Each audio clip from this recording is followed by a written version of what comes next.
Isang pinagpalang araw po mga idol. Para po sa hindi pa nakakakilala sa akin, ako nga po pala si Alvin Cipres Mendoza o mas kilala sa tawag na Aswel. Isa po akong barangay kagawad dito sa amin. Ang aking pong barangay ay ang Barangay Tumagay, Plaridel, Quezon.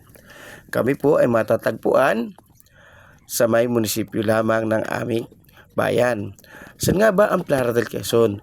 Ang aming pong bayan ay matatagpuan po ninyo pag papunta po kayong Bicol ay pagkalampas po ng Atimonan.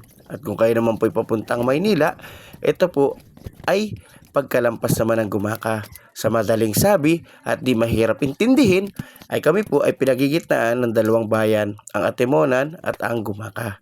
So, makikita nyo naman po kung kayo nakadaan na sa aming bayan, maliit lang po ang aming bayan, pero ito'y pinagpala. By the way nga po pala, matuloy tayo sa aking mini vlog ngayong araw na to.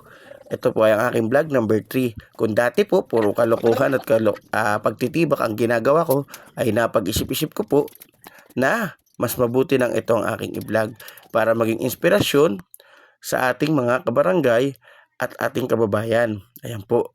Bali po, napachismis tayo dyan, napamartes tayo kay Ate Joanne. Shoutout sa iyo, Ate Joanne Seba. So, ba't nga ba tayo nakabihis ngayong araw to mga idol?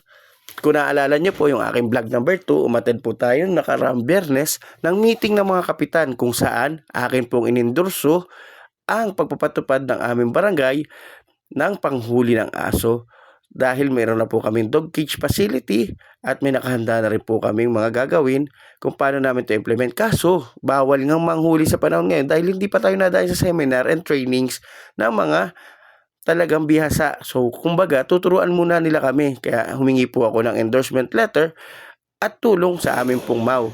Shout out po sa iyo. Thank you so much, Sir Mau Albert Saavedra, sa pagbibigay mo po ng pahintulot upang magkaroon po ng training and seminars ang ating bayan na binubuo ng 9 na barangay. So, bawat barangay po ay nag-agree po lahat po ng kapitan. Salamat sa iyo, PPLB Cup, Ichi Albasya. Yan po siya. Yan, kagalang-galang po. Siya po ay talaga nakasuporta rin po sa ating programa. At bakit nga ba tayo ngayong Lunes na ito ay nandun sa munisipyo?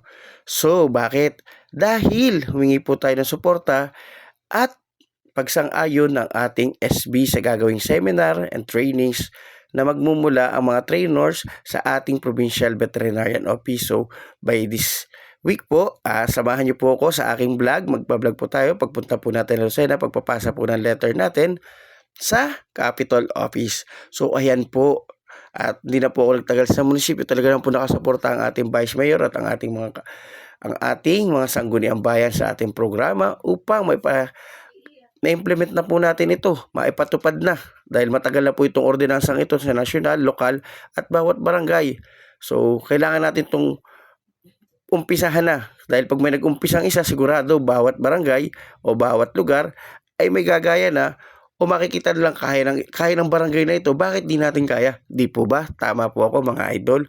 Kaya po ayan, nung ako po'y nakauwi na galing munisipyo na, nagsaing muna ako bago ako pumunta naman sa barangay hall kasi pinilansya kong mabuti yung letter na dadalhin po natin sa Capitol Office. So, hindi lang po siya letter, meron po siyang attachments na resolution na kung saan po nakapirma po yung pagsang-ayon ng 9 na kapitan ng ating bayan. So, binubuo po muli ang aming bayan ng 9 na barangay.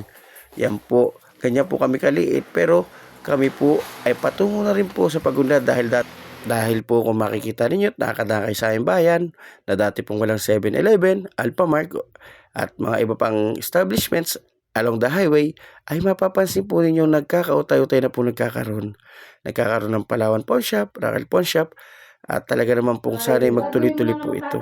So yan po nung ating po na plancha, yung ating dadaling sulat sa Lucena at resolution, yan. Nakisuyo tayo sa ating bagong barangay Tanod. Shout out sa iyo, Carl Canales. So ayan, nakisuyo akong papirmahan sa mga kagawad dahil siya rin po ang driver ng aming habal. So mga idol, maraming salamat po. Sana po sa mga susunod kong vlog, nandiyan pa rin kayo para manood at makinig. Thank you!